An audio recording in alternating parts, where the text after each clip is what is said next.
Let's just start with, take us through the whole bowl day and what it was like for you, and then winning the game at the Wasabi Fenway Bowl. Well, I think there's multiple aspects of the bowl experience, right? So our team got up on the 24th. Typically there's different activities that the bowl folks put together for your team, and everything I heard was just outstanding. The Fenway Sports Group did a phenomenal job, which is it obviously the most important piece of it was the game, and I think you could tell by the way our team played. They were certainly focused and present related to the game, but I think they had a great time leading up to it. The best experiential piece of it was going to Fenway, getting to walk around, getting to go back behind the green monster, getting to throw the ball around. They got into the cages, so they really had a good time. And then they gave them all a bat. Awesome. So it was that leading up to the game was phenomenal. The actual game itself, I was expecting us to have a good crowd, but the crowd, the impact of the crowd exceeded my expectations. I know our team was really, if you want to use the word, moved by the support of our fan base. So, it was apparent, the first two drives, I think, by both teams tell you a lot about how the game's going to go. And outside of the fact that we didn't score a touchdown on that first drive, I couldn't have asked for, two better possessions from the standpoint that our offense moved the ball and defense, we just came out and, hit them in the face. And it was just, it was a great day all the way around. Outside of the weather being a little bit, choppy, everything else was perfect. I loved how the weather was. I thought it made it perfect. I thought that made it a little gritty and it made it New England. And you're right, like it did feel like a home game for UConn. And people were saying, well, it's Fenway, it's right down the block. Well, Boston College was supposed to be in there last year, and they did not have the fan support like UConn did. And that's an even closer commute for those Eagles to come down there. So super proud of the fan base to really show their support, not just them, but all year. We had some pretty big numbers at the rent, and that can definitely get better. Dibbs was harping on that yesterday. But the team, like some of these kids, especially the seniors that have been all the way through Mora and even before Mora, just speak on that, to their commitment to this program and how much it must mean to them to get that final win. Yeah, the way the new environment works, and we've talked a little bit about this, but the environment is different. We like to use the word loyalty.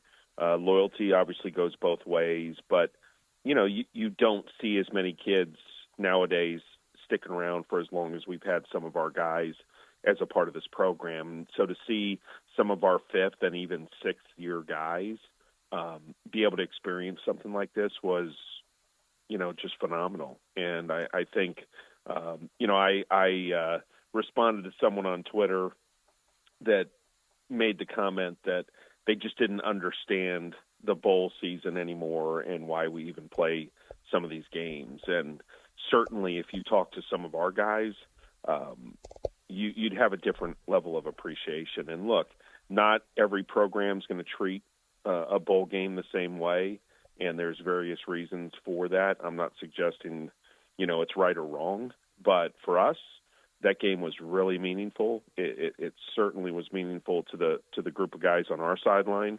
and I'm just super excited and happy that those guys walk away, and that'll be a memory they'll never forget. And it will have a long lasting impact on our program, and certainly it should pay dividends next year, and we should see more people in the stands. I think the credibility is back in our program, and if that's what it takes to get some people back, I'm okay with that. But we've got credibility in the program, and we have a great opportunity next year to build off of this season. get another, have another really good, successful season. Talking to David Benedict, the athletic director of Uconn.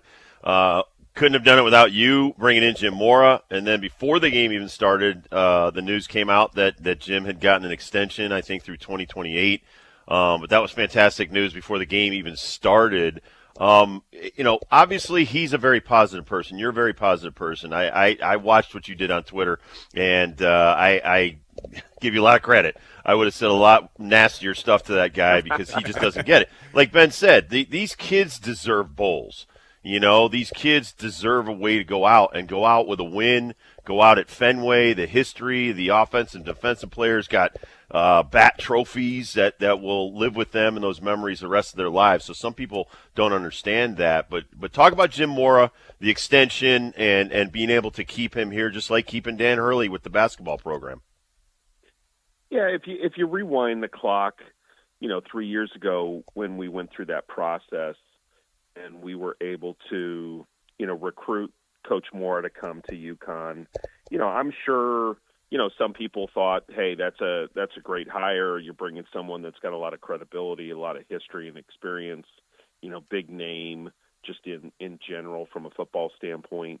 And then others may have not been, as confident or supportive of the hire. But, what we hired in Coach Mora is someone that, has football running through his veins. He's seen and done pretty much about everything. And, if you asked me 3 years ago, what would success look like, this is what we expected. We expected him to come in, bring credibility, build a competitive football program that could have success like we did this year. And so, why wouldn't we want to keep Coach around for as long as he wants to be here? He's done an amazing job in 3 years to really rebuild this thing. So we couldn't be more appreciative of his commitment and all the rest of the staff, and we look forward to more success in the future.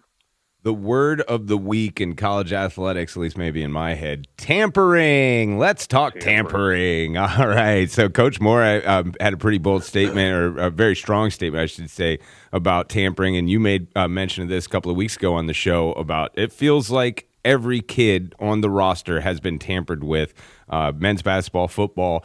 What exactly is letter of the law tampering, and what can we do about it as Uconn athletic department? Oh, well, yeah, two really good questions, Ben. I mean, from a technical rules standpoint, kids are allowed to go into the portal. Once they go into the portal, and just so everyone is clear on this, from our listeners, that we don't have a choice like we used to as it relates to whether or not someone can transfer. The student athletes ultimately are in control of that. So there's a process in which they go in to the compliance office. They let them know that they want their name entered into the portal. They have to do a quick administrative, process that basically makes sure that they understand that once they go into the portal, there are certain things that can happen, which is, one, they may not have a scholarship anymore because obviously our coaches have to go potentially refill that spot with somebody else. So that's the administrative part of it. Once they're in the portal, anyone can reach out and talk to them. The thing that Coach was referring to is that before kids are going into the portal, there's obviously a lot of contact that is taking place. And some of that contact is happening, what I would say, indirectly through intermediaries. And then other contact is happening directly. And that's not supposed to be happening.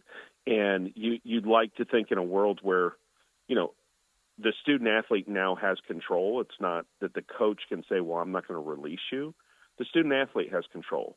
And so if a student athlete wants to go in the portal, once they're in the portal, then you can begin to try to recruit that individual. But the recruiting is taking place, before that ever happens in some cases.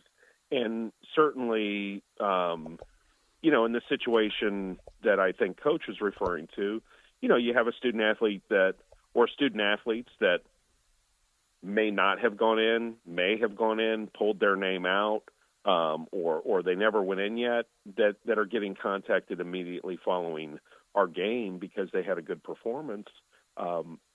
That's what's happening. People are recruiting from other programs as they're watching games. Hey, we need to try to get that kid. They can help us. They can fill a hole. And so then they go about trying to reach out. And sometimes, like I said, that happens directly to the individual, or it happens through, an agent now, which is no different in my opinion. There shouldn't be any recruitment until kids are in the portal. So, what can we do about it, Ben?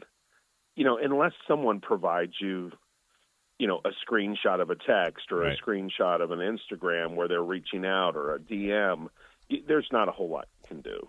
But it's pretty obvious, when things happen and kids go into the portal and they're committing within 24 hours or less, typically you're not making that kind of a decision if you just go in and there hasn't been any previous conversation. So some of that kind of plays out, and you kind of make assumptions about what's happening behind the scenes, but ultimately to try to prove it is in a lot of ways very difficult. I know, David, that this is, way kind of out of our purview, but, a lot of questions on the bus was about conferences and, possibly getting into conferences and things like that, or even scheduling of football games down the road. I mean, how quickly, or if not, after a bowl game like we just had, do schools call you, or you have some conversations about possibly scheduling down the road? And, does the conference talk heat up again now, what we did this season? Yeah, I think, there's a lot there, Dibs. I mean, I know, I'm sorry. Scheduling for football is out. It's a little bit different than other sports. A lot of our sports schedule kind of on an annual basis, and it's happening within kind of a 12-month cycle. Football is scheduled multiple years out. I mean, yeah. we've got 3-4 years of almost 100% complete schedules. We've got one more because of the change that we made with Ohio State next year. We've got to announce something, but that's pretty much done. I think people will be excited about how we refilled that game. But as it relates to the conference piece, look, we can't control what other conferences are doing. As I've mentioned many times over the course of my tenure at Uconn, I'm always going to be talking to people within the industry, whether that be, conference related or other media. And yeah, it certainly helps when you're having success. No different than the recent success of our basketball program with back-to-back national championships. I mean, that obviously has put us, in a different category from a value standpoint. And so, do I expect to get phone calls? I don't. It doesn't matter. Things are going to continue to evolve in college athletics at a rapid pace. I think you can already see, even though this is the first year of the CFP, I mean, they're already talking about changing and modifying kind of the process with potentially not awarding conference champions first-round buys. And so, nothing is static in college athletics. Everything is fluid. The only thing I could really tell you, Dibs, is that I think a lot of people within the fan base, and I'm not suggesting that this is inappropriate, it's just the way it is. I think they look at things through a much narrower lens than I do. And while they may be saying, well, why would we consider leaving this conference and going to that conference, we don't even know if conferences will survive in the way they currently exist today 5 years down the road. What's going to happen if we ever get to collective bargaining? What happens if, football breaks away? These are all things that are being talked about. They're not unrealistic. I think there's way more smoke around a lot of these things than people really believe. And I am absolutely 100% confident that things will look different 5-10 years from now in college athletics. They just have to, because the way we're currently constructed is not sustainable. And what is almost 100% accurate is college athletics is going to continue to follow the money. And there's things that can be done where there's more opportunity for successful conferences and or individual institutions where there's more money on the table, but it's not.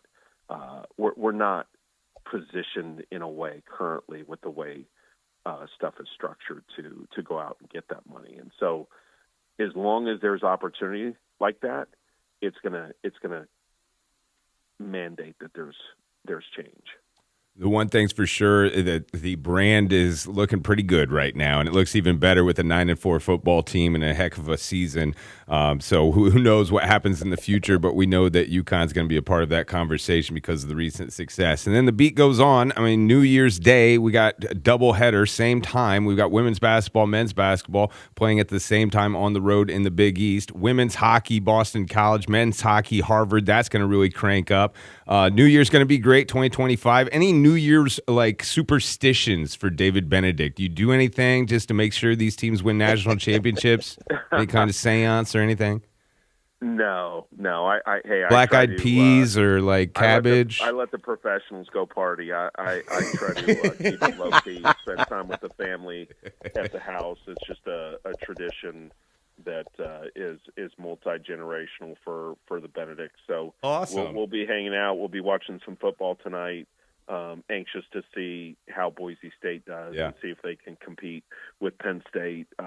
But, one thing I would tell you, Ben, is, there's going to be a lot happening quickly after we turn the page to 2025. But, looking back on this past year, or 2024, if you just look at the calendar year, which we typically look at things as an academic year, but if you look at the calendar year, and we've had, there's a lot of other sports that have had a lot of success, but if you look at the national landscape, I don't know this for sure because I'm not going to waste my time trying to figure it out. I'm sure someone else will, but name a program that, had a winning season of football that won their bowl game, had both teams go to the Final Four, one win a national championship, and had a baseball team go to the Super Regional. Right. I don't think you're going to find one that did those four things in the highest profile sports in college athletics. And so, as I look back at 2024, there's a lot to be proud of. But accomplishing that at a university that is not currently in the P4, I think, just says so much about Uconn and our ability.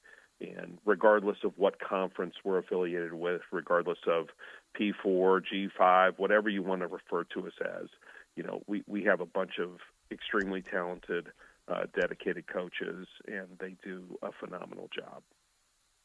So do you, sir. Enjoy New Year's Eve. We'll talk to you in 2025. David Benedict, thank you so much for your time. And like I tell all of our fans, we're blessed to have such a successful college program right in our backyard. So thank you.